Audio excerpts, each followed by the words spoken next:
देवताओं द्वारा गर्भस्थ भगवान कृष्ण की स्तुति।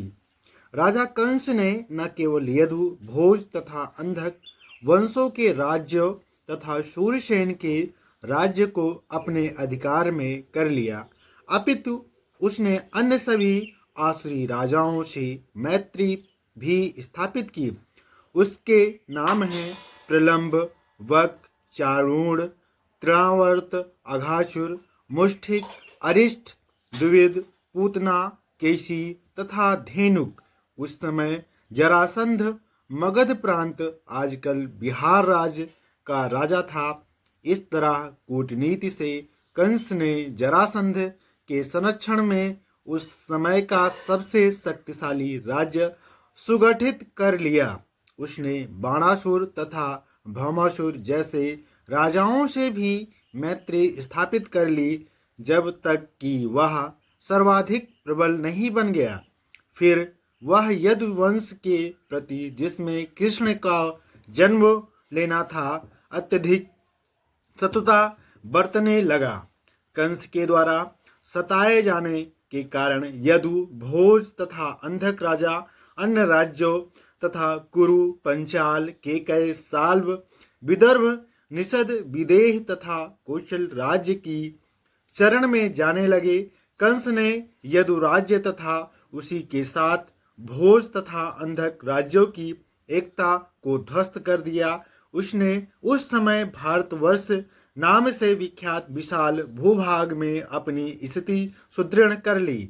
जब कंस ने एक एक करके देवकी तथा वसुदेव के 6 शिशुओं का वध कर दिया, तो कंस के अनेक मित्र तथा परिजन उसके पास पहुंचे और उन्होंने प्रार्थना की कि वह इस जघन्य कर्म को त्याग दे, किंतु बाद में वे सब कंस के प्रशंसक बन गए।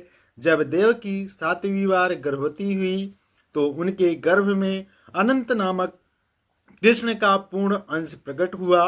देवकी हर्ष तथा निषाद से अभिभूत थी। वे हर्षित थी क्योंकि उन्हें पता था कि उनके गर्भ में भगवान विष्णु ने आश्रय लिया है, किंतु साथ ही वे खिन्न थी कि शिशु के उत्पन्न होते ही कंस उसका वध कर देगा। उस समय भगवान श्री कृष्ण ने कंस के द्वारा किए गए अत्याचारियों से यदियों की भयभीत स्थिति पर दयालु होकर अपनी अंतरंगा शक्ति योग माया को प्रकट होने से का आदेश दिया। कृष्ण संपूर्ण ब्रह्मांड के स्वामी हैं, किंतु यदुवंश के वे विशेष रूप से स्वामी हैं। योग माया भगवान की प्रमुख शक्ति है। वेदों में कहा गया है कि श्री भगवान की अनेक शक्तियां हैं। परास्य शक्ति विविधयो श्रूयते। ये विभिन्न शक्तियां बाहर तथा भीतर से कार्य कर रही हैं और योग माया समस्त शक्तियों में प्रमुख हैं। उन्होंने आदेश दिया कि योग माया ब्रजभूमि वृंदावन में अवतरित हो, जो सदैव सुंदर गौओं से पूरित तथा सुशोभित रहता है। वसुदेव की एक पत्नी रोहिणी वृंदावन में राजा नंद तथा रानी यशोदा के घर में निवास कर रही थी। कंस के अत्याचारों से भयभीत होकर न केवल रोहिणी अपितु अन्य अनेक यदुवंशी सारे देश में बिखर चुके थे। कुछ तो पर्वतों की गुफाओं में रह रहे थे। अतः भगवान कृष्ण योगमाया से इस प्रकार बोले, देवकी तथा वसुदेव कंस के कारागार में बंदी हैं और इस समय मेरा पूर्ण अंश शेष देवकी के गर्भ में है। तुम शेष को देवकी के गर्भ से रोहिणी के गर्भ में स्थानांतरित कर सकती हो।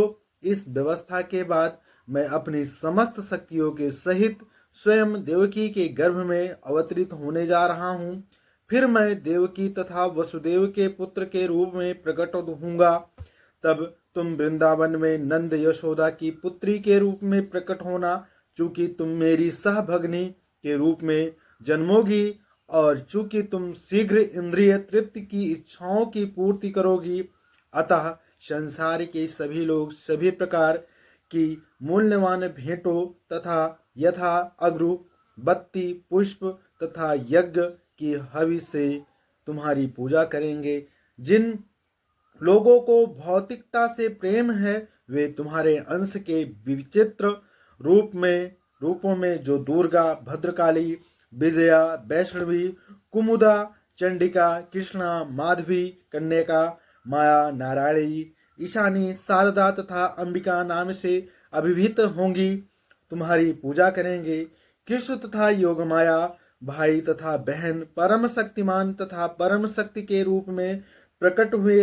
यद्यपि शक्तिमान तथा शक्ति में कोई स्पष्ट अंतर नहीं है, तथापि शक्ति सदैव ही शक्तिमान के अधीन रहती है। जो लोग भौतिकतावादी हैं वे शक्ति के उपासक हैं, किंतु जो आध्यात्मवादी हैं वे शक्तिमान के पूजक हैं। कृष्ण परम शक्तिमान है और भौतिक जगत में दुर्गा परम शक्ति है। वास्तव में वैदिक संस्कृति में लोग शक्तिमान तथा शक्ति दोनों की एक साथ पूजा करते हैं। विष्णु तथा देवी के ऐसे लाखों मंदिर होंगे और कहीं कहीं तो इन दोनों की एक साथ पूजा की जाती है। शक्ति दुर्गा अथवा कृष्ण की बहिरंगा शक्ति के उपासकों को सरलता पूर्वक सभी प्रकार की भौतिक सफलताएं प्राप्त हो सकती हैं, किंतु यदि कोई आध्यात्मिक दृष्टि से ऊपर उठना चाहता है तो उसे कृष्ण चेतना के अनुसार शक्तिमान की पूजा करनी चाहिए। भगवान ने एगोमाया से यह भी घोषित कर दिया कि उनका पूर्णांश अनंत या शेष देवकी के गर्भ में स्थित है। रोहिणी के गर्भ में बलपूर्वक ले जाने वाले जाए के कारण वे संकर्षण कहलाएंगे और वे समस्त दैवी शक्ति या बल के स्रोत होंगे, जिसके द्वारा लोग जीवन का सर्वोच्च आनंद लेंगे, जिसे रमण कहते हैं, प्राप्त कर सकेंगे। अतः पूर्णांश अनंत अपने अवतार के पश्चात संकर्षण या बलराम नाम से प्रसिद्ध होंगे। उपनिषदों का कथन है, नायमात्म बलहीनेन लभ्या। तात्पर्य यह है कि कोई परमेश्वर या किसी प्रकार के आत्म साक्षात्कार के परम स्तर को तब तक प्राप्त नहीं कर सकता जब तक बलराम की पर्याप्त कृपा न हो। बल का अर्थ शारीरिक शक्ति नहीं है, न ही शारीरिक शक्ति से किसी को आध्यात्मिक सिद्धि मिल सकती है। उसमें आध्यात्मिक शक्ति होने चाहिए जो बलराम या संकर्षण द्वारा प्रदत्त की जाती है।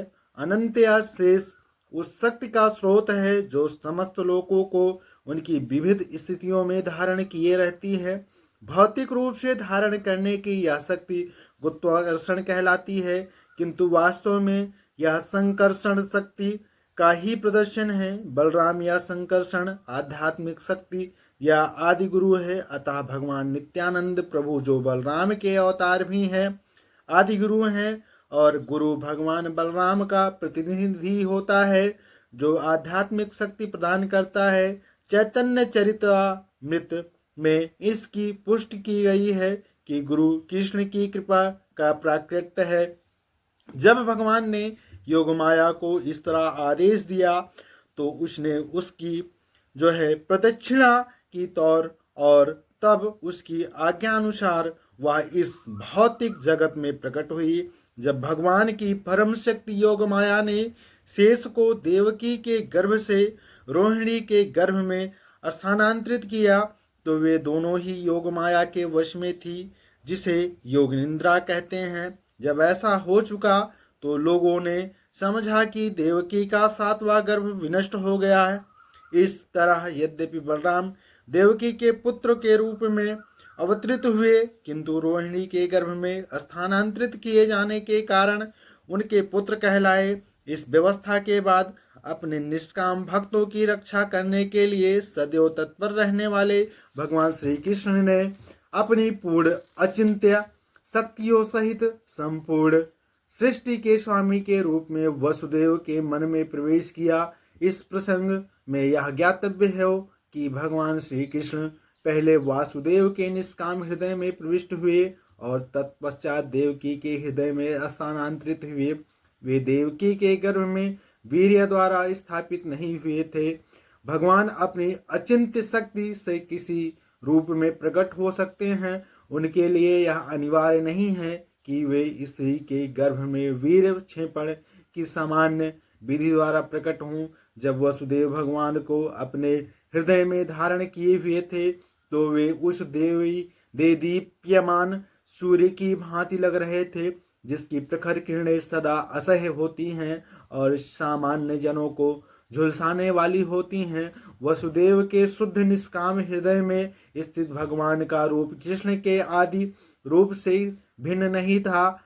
वह कहीं भी और विशेष रूप से हृदय के भीतर श्री कृष्ण के रूप में का उदय धाम कहलाता है। धाम श्री कृष्ण ना के केवल रूप का नहीं अपितु उनके नाम गुण तथा साज समान का भी बोध होता है।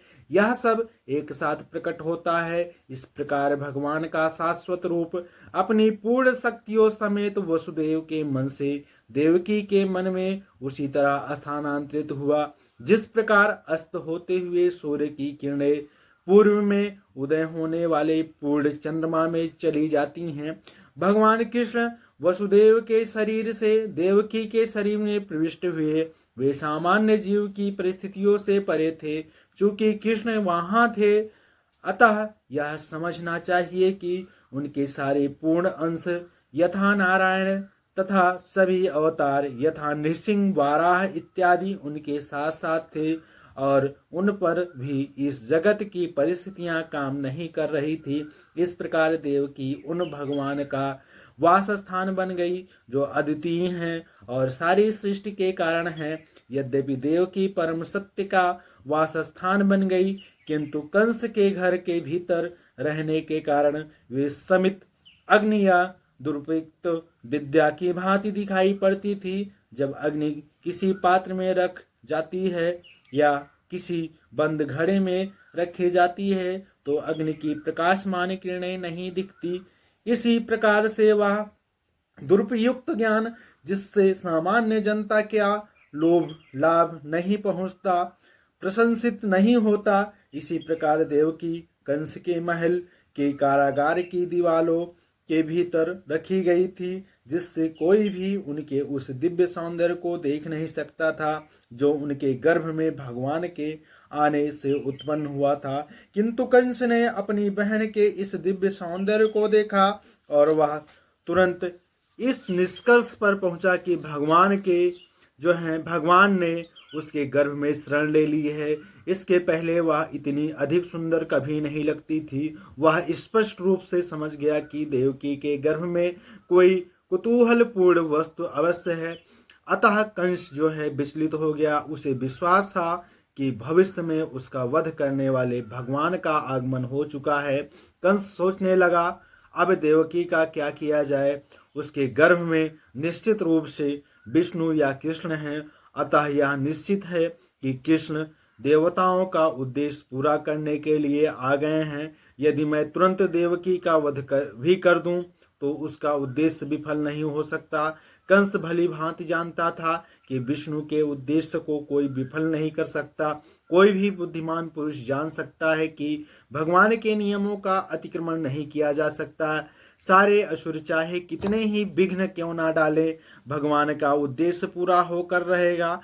कंस ने सोचा, यदि इस समय मैं देवकी को मारता हूँ तो विष्णु अपनी परम इच्छा को अधिक तीव्रता से लागू करेंगे। देवकी को इस समय मारना सबसे घृणित कार्य होगा।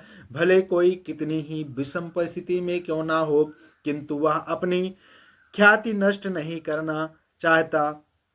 यदि इस समय मैं देवकी को मारता हूँ तो मेरी ख्याति नष्ट हो जाएगी। आखिर देवकी एक अबला है और वह मेरी शरण में है। वह गर्भवती है और यदि मैं उसे मारता हूँ तो मेरी ख्याति, मेरे जीवन भर के पुण्यों का फल तथा मेरे जीवन की अवधि सब कुछ समाप्त हो जाएगा। उसने आगे भी विचार किया, जो व्यक्ति अत्यधिक क्रूर होता है वह इसी जीवन काल में मृत्यु तुल्य रहता है। क्रूर पुरुष अपने जीवन काल में किसी को प्रिय नहीं होता और उसकी मृत्यु के बाद लोग उसे कोसते हैं। अपनी देहात्म बुद्धि के कारण मनुष्य का पतन होता है और नरक के गहनतम भाग में ढकेल दिया जाता है। कंस ने उस समय देवकी के वध के पक्ष में और विपक्ष पर इस प्रकार से विचार किया। अंत में कंस ने देवकी को तुरंत ना मारकर अपरिहार्य भविष्य की प्रतीक्षा करने का निर्णय लिया, किंतु उसका मन भगवान के प्रति शत्रुता से भर गया। वह धैर्यपूर्वक शिशु जन्म की प्रतीक्षा करने लगा, जिससे वह उनका वध कर सके, जैसा कि उसने देवकी के अन्य बालकों के साथ किया था। इस प्रकार भगवान के प्रति शत्रुता के सागर में निमग्न वह बैठते, सोते, चलते फिरते, खाते, काम करते, जीवन की सभी अवस्थाओं में कृष्ण अथवा विष्णु के ही विषय में सोचने लगा। उसका मन भगवान के विचार में इतना लीन हो गया कि उसे अपने चारों ओर विष्णु या कृष्ण ही दिखते। दुर्भाग्यवश यद्यपि उसका मन विष्णु के विचार में इतना लीन था, तथापि वह भक्त नहीं माना जाता, क्योंकि वह कृष्ण को शत्रु के रूप में सोचता था। महान भक्त के मन की दशा भी ऐसी ही होती है कि वह सदैव कृष्ण में लीन रहता है, किंतु भक्त भगवान के अनुकूल सोचता है, प्रतिकूल नहीं। कृष्ण के अनुकूल सोचना कृष्ण भक्ति है, किंतु कृष्ण के विपरीत सोचना कृष्ण भक्ति नहीं है। उस समय ब्रह्मा तथा शिव जी, नारद जैसे ऋषियों तथा अन्य अनेक देवताओं के साथ कंस के घर में अदृश्य रूप से में प्रकट हुए। वे भक्तों को अत्यंत प्रिय एवं उनकी कामनाओं को पूर्ण करने वाली चुनी हुई स्थिति से भगवान की प्रार्थना करने लगे। उनके पहले शब्दों द्वारा यह घोषणा होती थी कि भगवान अपने प्रण के सच्चे होते हैं, जैसा कि भगवत गीता में कहा गया है। श्री कृष्ण इस भौतिक जगत में पवित्र आत्माओं की रक्षा करने तथा दुष्टों का विनाश करने के लिए अवतरित होते हैं। यही उनका प्रण है। देवता जान गए थे कि अपने प्रण को पूरा करने के लिए उन्होंने देवकी के गर्भ में वास किया है। देवता परम प्रसन्न थे कि भगवान अपना उद्देश्य पूरा करने के लिए प्रकट हो रहे हैं, अतः उन्होंने सत्यम परम कहकर संबोधित किया। प्रत्येक व्यक्ति सत्य की खोज में लगा है, यही जीवन की दार्शनिक रीति है। देवतागण जानकारी देते हैं कि परम सत्य कृष्ण ही है। जो पूर्णतः कृष्ण भगवान या कृष्ण भावना भक्ति हो जाता है, भावना भावित हो जाता है, वह परम सत्य को प्राप्त कर सकता है। कृष्ण ही परम सत्य है, शाश्वत काल की 3 अवस्थाओं में सत्य है, सापेक्ष सत्य नहीं, कालभूत, वर्तमान तथा भविष्य में विभाजित है। भौतिक जगत में प्रत्येक वस्तु परम काल द्वारा विद्यमान थे। सृष्टि के हो जाने पर प्रत्येक वस्तु कृष्ण पर आश्रित है, और जब यह जो है भूत या वर्तमान तथा भविष्य के द्वारा नियंत्रित हो रही है, किंतु सृष्टि के पूर्व कृष्ण विद्यमान थे। सृष्टि के हो जाने पर प्रत्येक वस्तु कृष्ण पर आश्रित है, और जब यह सृष्टि समाप्त होगी तो कृष्ण बचे रहेंगे। अतः वे सभी परिस्थितियों में परम सत्य हैं। यदि भौतिक जगत में सत्य है तो यह परम सत्य से उद्धित है। यदि इस भौतिक जगत में कहीं वैभव है तो इसके स्रोत कृष्ण ही हैं। यदि संसार में कुछ ख्याति है तो कृष्ण ही उसके कारण है। यदि संसार में कोई बल है तो इस शक्ति के कारण कृष्ण है। यदि संसार में कोई ज्ञान तथा शिक्षा है तो उसके कारण स्वरूप कृष्ण है। इस तरह कृष्ण सारे सत्यों से के स्रोत हैं। यह भौतिक जगत 5 प्रमुख तत्वों पृथ्वी, जल, अग्नि, वायु तथा आकाश से बना हुआ है, और ये सारे तत्व कृष्ण से ही उदित हैं। भौतिक विज्ञानी इन 5 मूल तत्वों को भौतिक सृष्टि का कारण मानते हैं, किंतु ये सारे तत्व अपने स्थूल तथा सूक्ष्म अवस्थाओं में कृष्ण द्वारा ही उत्पन्न हैं। इस भौतिक जगत में कार्यरत समस्त जीव भी उसकी तटस्थता शक्ति के प्रतिफल हैं। भगवत गीता के 7वें अध्याय में स्पष्ट कहा गया है कि सारा संसार कृष्ण की परा तथा अपरा नामक 2 प्रकार की शक्तियों का संयोग है। जीवात्माएं भगवान की पराशक्ति है और निर्जीव भौतिक तत्व अपराशक्ति है। सुषुप्तावस्था में प्रत्येक वस्तु कृष्ण में समाहित रहती है। देवतागण भौतिक प्राकट्य के विश्लेषण अध्ययन द्वारा भगवान के परम रूप की सादर प्रार्थना करते रहें। यह भौतिक प्राकट्य क्या है? यह एक वृक्ष के समान है वृक्ष भूमि पर खड़ा रहता है, इसी तरह भौतिक प्राकृत रूपी यह वृक्ष प्रकृति रूपी भूमि पर खड़ा है। इस भौतिक प्राकृत की तुलना वृक्ष से की जाती है, क्योंकि समय आने पर वृक्ष को काट लिया जाता है। उसकी वृक्ष का अर्थ है वह जो अंततः काट लिया जाएगा। अतः भौतिक प्राकृत का यह वृक्ष परम सत्य नहीं माना जा सकता, क्योंकि इस पर काल प्रभाव पड़ता है। किंतु कृष्ण का शरीर शाश्वत है, वे भौतिक प्राकृत के पहले भी विद्यमान थे, भौतिक जगत के अस्तित्व में होने पर भी विद्यमान है, और जब इसका विफल या विलय हो जाएगा तब भी वे विद्यमान रहेंगे। अतः केवल कृष्ण को ही परम सत्य माना जा सकता है। कठोपनिषद में भी प्रकृति रूपी भूमि पर खड़े हुए भौतिक जगत रूपी वृक्ष का उदाहरण मिलता है। इस वृक्ष में दो प्रकार के फल होते हैं, सुख तथा दुख। इस शरीर रूपी वृक्ष में रहने वाले प्राणी दो पक्षियों के समान होते हैं। एक पक्षी कृष्ण का अंतर्यामी स्वरूप है जो परमात्मा कहलाता है, और दूसरा पक्षी जीव है। जीव इस भौतिक जगत के फलों को खा रहा है, जो कभी यह सुख का फल खाता है तो कभी दुख का फल। किंतु दूसरा पक्षी सुख या दुख के फलों को खाने में रुचि नहीं लेता, क्योंकि वह आत्मतुष्ट है। कठोपनिषद में कहा गया है कि इस शरीर रूपी वृक्ष का एक पक्षी फल खा रहा है और दूसरा केवल साक्षी रूप में देख रहा है। इस वृक्ष की जड़ें 3 दिशाओं में फैली हैं। इसका अर्थ यह हुआ कि वृक्ष की ये जड़ें प्रकृति के 3 गुण हैं, सतो रजो तथा तमोगुण। जिस प्रकार वृक्ष की जड़ें फैलती हैं, उसी प्रकार प्रकृति के गुणों सतो रजो तथा तमो के संसर्ग से मनुष्य अपनी जीवन अवधि को बढ़ाता है। इन फलों का स्वाद 4 प्रकार का है, धर्म, अर्थ, काम तथा मोक्ष। प्रकृति के तीनों गुणों के साथ विभिन्न प्रकार के संसर्गों के फलस्वरूप जीव विभिन्न प्रकार के धर्म, अर्थ, काम तथा मोक्ष का स्वाद लेता है। व्यवहारिक रूप से सारा भौतिक कार्य अज्ञान में किया जाता है, किंतु 3 प्रकार के गुण होने से कभी भी यह अज्ञान सतो या रजो से गुण से आच्छादित रहता है। इन भौतिक फलों का स्वाद 5 इंद्रियों द्वारा ग्रहण किया जाता है।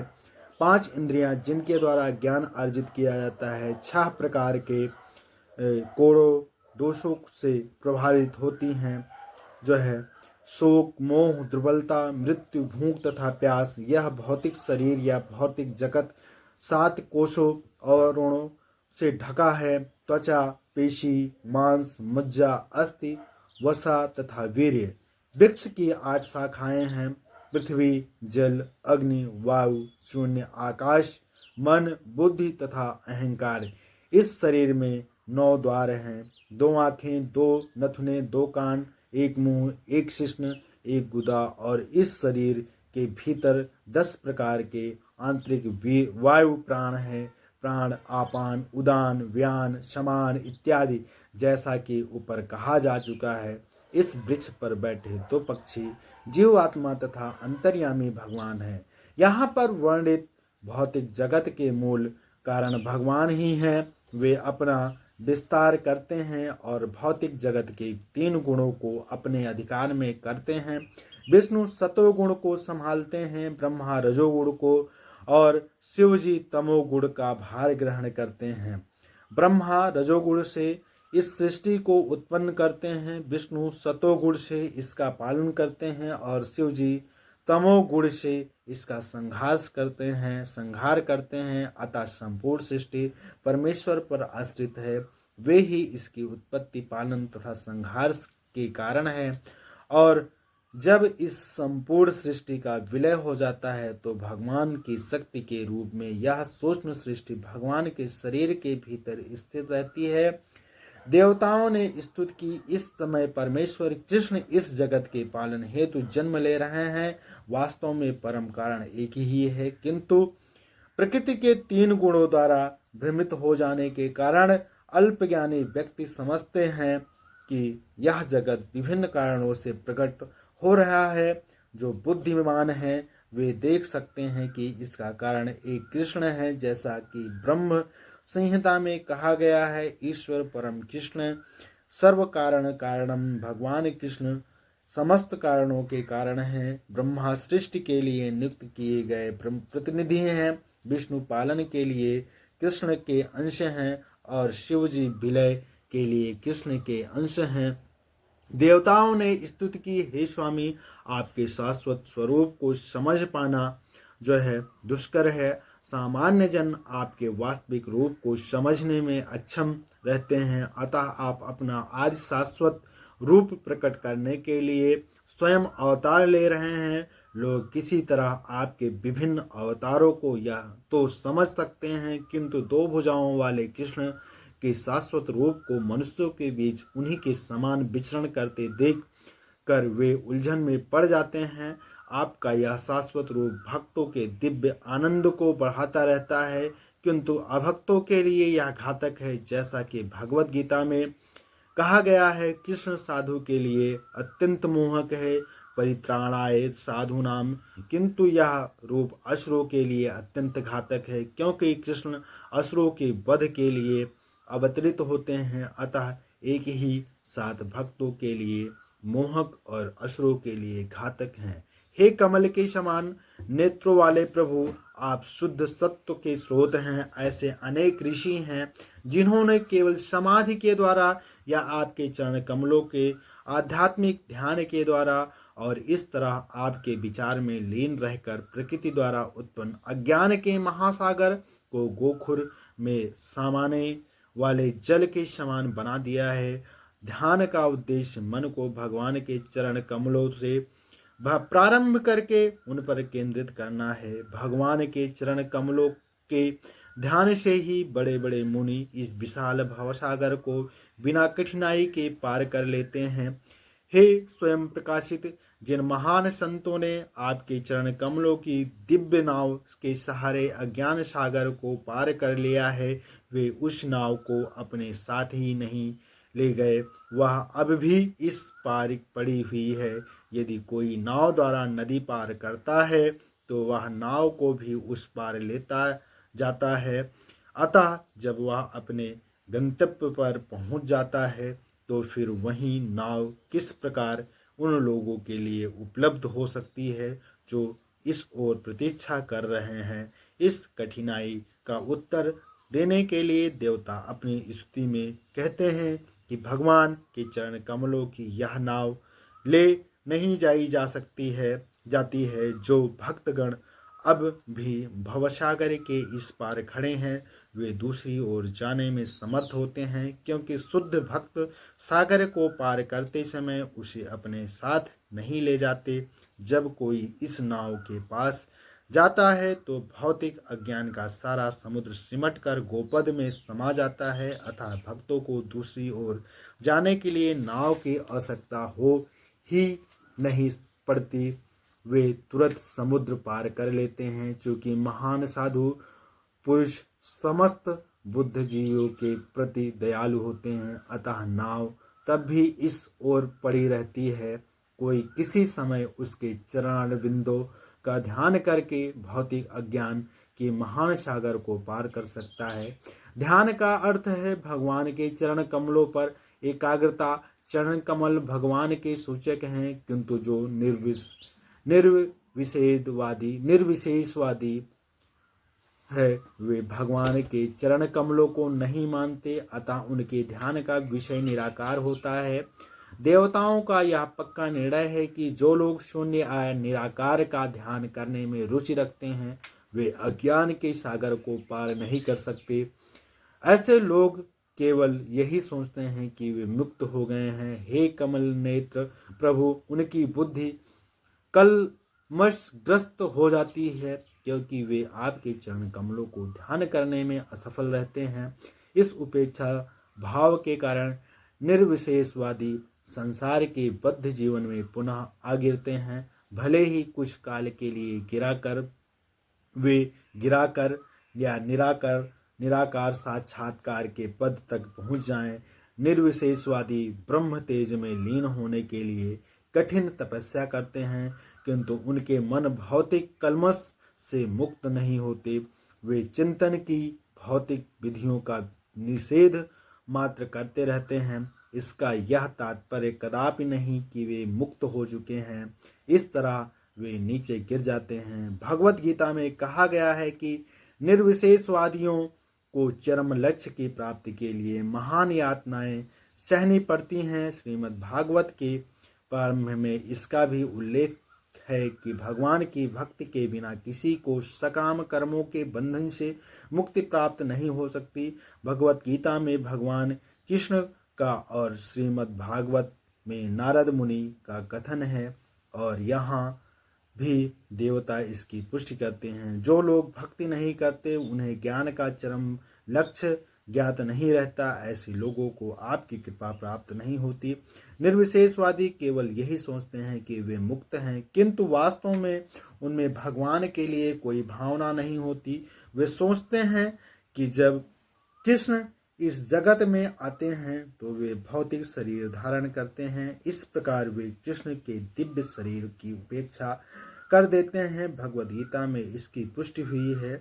अवजानति मां मूढ़ा फलतः निर्विशेषवादी भौतिक वासना पर विजय पाने तथा मुक्ति तक पहुंचने के बावजूद नीचे गिर जाते हैं। यदि वे ज्ञान के लिए ही वस्तुओं को जानने में व्यस्त रहते हैं और भगवान की भक्ति नहीं करते तो उन्हें वांछित फल प्राप्त नहीं हो सकता। उनके हाथ लगता है केवल उनके द्वारा उठाया गया कष्ट। इससे जब कंस अपनी नवविवाहिता बहन देवकी तथा उसके प्रति वसुदेव को रथ में उनके घर ले जा रहा था, तब उसने एक आकाशवाणी सुनी जिसमें यह भविष्यवाणी की गई थी, देवकी का 8वां पुत्र उसका संहार करेगा। क्रूर कंस ने तुरंत ही देवकी को मारने के लिए अपनी तलवार निकाली, किंतु वसुदेव ने अंततः उसे ऐसा न करने के लिए समझा लिया। देवताओं ने अदृश्य रहकर कंस के महल में स्थित कारागृह में प्रवेश किया और प्रार्थना की, हे माता देवकी, आपकी कोख में पूर्ण पुरुषोत्तम भगवान विद्यमान है। पूर्ण पुरुषोत्तम भगवान कृष्ण ने अपने माता पिता को सूचना देने के बाद अपने आप को छोटे बालक के मूल रूप में परिवर्तित कर दिया। बाढ़ से उफनती हुई यमुना नदी में बालक कृष्ण को ले जाते हुए वसुदेव को पूर्ण पुरुषोत्तम भगवान के एक विस्तार भगवान शेष ने संरक्षण दिया। कृष्ण की दिव्य देह को तेज से सारा अंधकार दूर हो गया, जिससे वसुदेव अपना मार्ग देख सके। भगवान कृष्ण के पालक पिता नंद महाराज ने अपने नवजात पुत्र के जन्म का उत्सव बड़े उत्साह तथा ऐश्वर्य के साथ मनाया। वहां उपस्थित सब लोग स्वयं स्फूर्ति रूप से आनंदित हो गए। माता यशोदा कृष्ण के लिए मातृ प्रेम में सदैव निमग्न रहती थी। वे बालक कृष्ण को अपने पर निर्भर समझती थी और एक स्नेही माता की भांति उन्हें खिलाती पिलाती थी। वास्तव में वे हमेशा कृष्ण को अपना सारा प्यारा पुत्र मानती थी। वे उन्हें भगवान के रूप में नहीं समझती थी। कृष्ण ने अचानक अपने चरण ऊपर उछाले और छकड़े पर प्रहार किया। यद्यपि उनके चरण नवांकुरित घास जैसे कोमल थे, फिर भी छकड़ा जोर से उलट गया और उसमें भरे सारे बर्तन बिखर गए। एक बार योग शक्ति से युक्त असुर तारावर्त एक बड़े बवंडर के रूप में प्रकट हुआ और कृष्ण को मारने के लिए उन्हें उठा लिया, किंतु ऐसा करने में उसकी भेंट अपनी ही मृत्यु के कारण से हो गई। जो है कृष्ण और बलराम घुटनों उससे चलते हुए गौशाला में चले जाते और कृष्ण के होने के लिए जो है बछड़े की पूंछ पकड़ लेते। बछड़ा तुरंत भागता और उन्हें मिट्टी एवं गोबर पर से घसीट ले जाता। माता यशोदा तथा माता रोहिणी भगवान की इस बाल लीला को देखकर दिव्य आनंद मग्न हो जाती। वृंदावन की गोपियों ने माता यशोदा तथा से शिकायत की कि भगवान कृष्ण तथा उनके भाई बलराम चोरी छिपे उनके घर में घुस जाते हैं और दही तथा मक्खन चुरा लेते हैं जो उन्होंने छत से टांग कर रखा था। एक बार माता यशोदा ने कृष्ण का मुख देखने के लिए खोला कि उन्होंने मिट्टी खाई है या नहीं। वे भगवान के मुख के भीतर समग्र ब्रह्मांड एवं अपने आप को भी देखकर चकित रह गई। माता यशोदा उन कृष्ण को पकड़ने का प्रयास कर रही थी, जिन्हें महान योगी जन कठोर तपस्या के बाद भी अपने हृदय में नहीं प्राप्त कर सकते हैं, किंतु अपनी शुद्ध भक्ति के कारण उन्होंने कृष्ण को अपने पुत्र के रूप में माना और उनका पीछा किया। उनकी शरारत के लिए उन्हें पकड़कर दंड देना चाहा। कृष्ण को मक्खन चोरी करते हुए पकड़ लेने के बाद माता यशोदा ने अपने पुत्र को रस्सी से बांधने का प्रयास किया। यशोदा के अपने प्रति प्रगाढ़ प्रेम की सराहना करते हुए सर्वशक्तिमान परमेश्वर कृष्ण ने अपने आप को बांधने दिया। माता यशोदा द्वारा उछल से बांधे गए कृष्ण ने उसे खींचते हुए 2 अर्जुन वृक्षों को गिरा दिया और देवों, नल, कुंवर तथा मणिग्रीव को मुक्त किया, जिन्हें वृक्ष बनने का श्राप दिया गया था।